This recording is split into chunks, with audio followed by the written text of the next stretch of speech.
मनमोहन सिंह जी को पूछना चाहता हूं। एक सरदार पटेल थे मित्रों,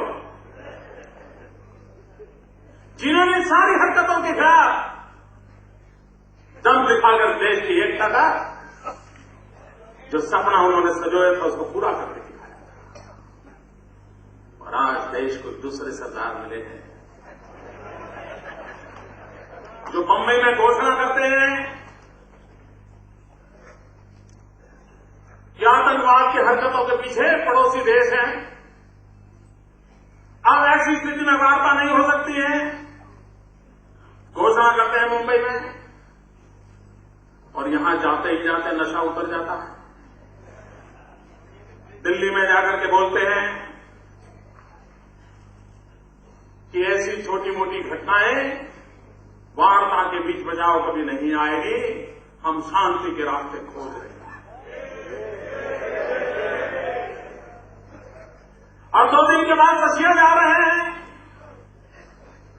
घोषणा करके जाते हैं कि मैं G8 में जाकर के आतंकवाद के खिलाफ विश्व के राष्ट्रों के समक्ष भारत की इस मानवता की बात रखूंगा।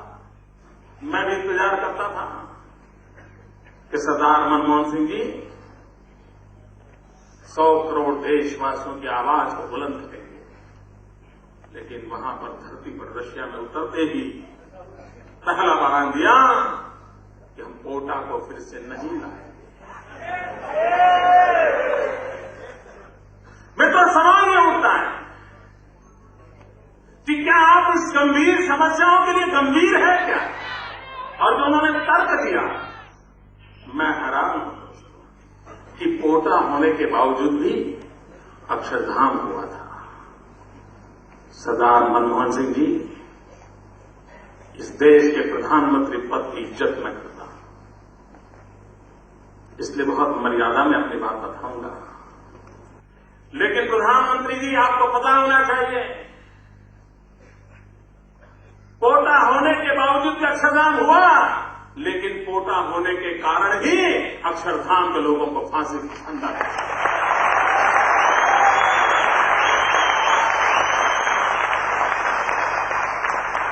ये मुंबई के अंदर 14 साल हो गए बम केस चल रहे, 14 साल, एक भी गुनहगार को खरोच तक नहीं आई,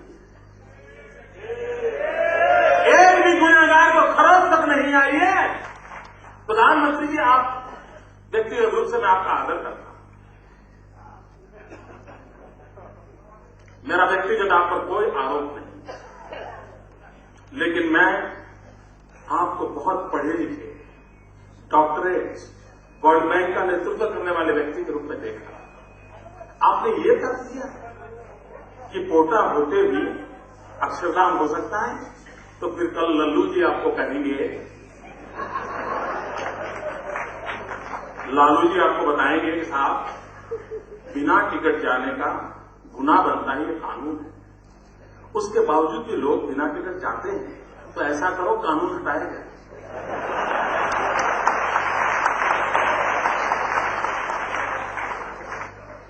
बिना टिकट जाना गुनाह है, कानून है, लेकिन फिर भी बिना टिकट लोग जाते हैं।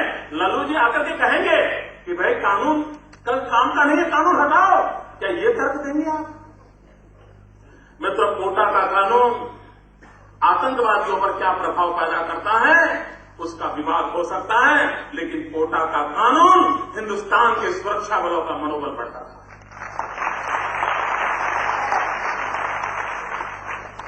मित्रों, एक जमाना था जब पुलिस के पास 25 किलो की 303 राइफल हुआ करती थी। 303 राइफल हुआ करती थी, वो बेचारा दौड़ भी नहीं पाता। जब देश में आतंकवाद की हरकतें बढ़ने लगी, करीब करीब सभी प्रदेशों के अंदर AK-47 पुलिस वालों को देना शुरू कर दिया।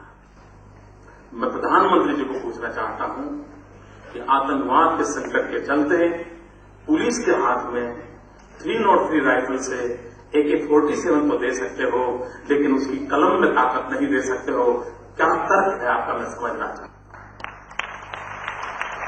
क्या तर्क है आपका?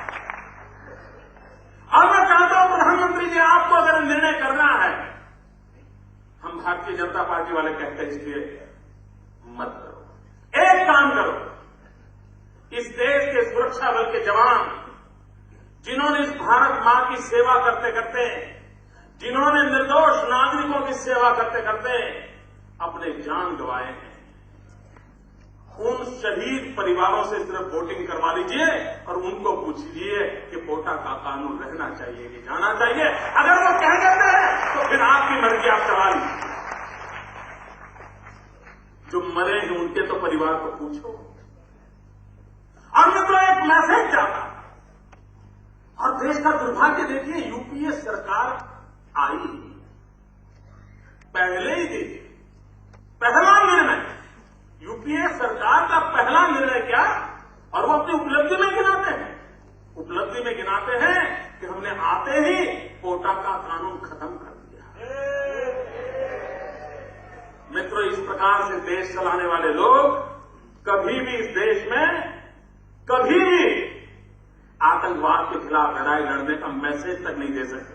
लड़ाई तो लड़ पाए न लड़ पाए बात की बात है, वो एक संदेश भी आतंकवादियों को नहीं दे सकते। मित्रों, दुनिया का स्वरूप देखिए, एक तरफ भारत के नेतृत्व की यह परिस्थिति, दूसरी तरफ दुनिया का स्वरूप देखिए। मित्रों, आतंकवाद की घटना जब 9/11 को हुई अमेरिका के अंदर, और उस 9/11 की घटना के बाद यूएन ने 20 सितंबर को एक कानून पारित किया, एक प्रस्ताव पारित किया, और उसने टेररिज्म के खिलाफ लड़ने की घोषणा की। पूरे विश्व को टेररिज्म के खिलाफ लड़ने के लिए, एकजुट होने के लिए यूएन ने प्रस्ताव पारित किया, विश्व को अपील की। मित्रों, 9/11 के बाद अमेरिका ने, जिसके पास सब प्रकार के कानून मौजूद होने के बावजूद भी, इस नई परिस्थिति में उन्होंने नया कानून बनाया, पैट्रियट एक्ट 2001, और उससे आगे चल करके बनाया financial anti terrorism act 2001।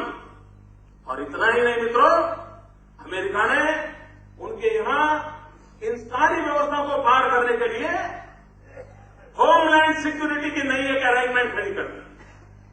America जैसा देश, जहां ह्यूमन राइट की वकालत पूरी दुनिया में ढोल पिट्टा का काम अमेरिका करता है, ह्यूमन राइट की सबसे बड़ा झंडा लेकर के घूमने वाला अमेरिका है, वो अमेरिका आतंकवाद से लड़ाई लड़ने के लिए कानूनी व्यवस्था खड़ी करता है। और आप ह्यूमन राइट के नाम पर 4 5 स्टार एक्टिविस्ट चिल्लाने लग जाए तो आप देश के कानून को खड्डे में डाल देते हो।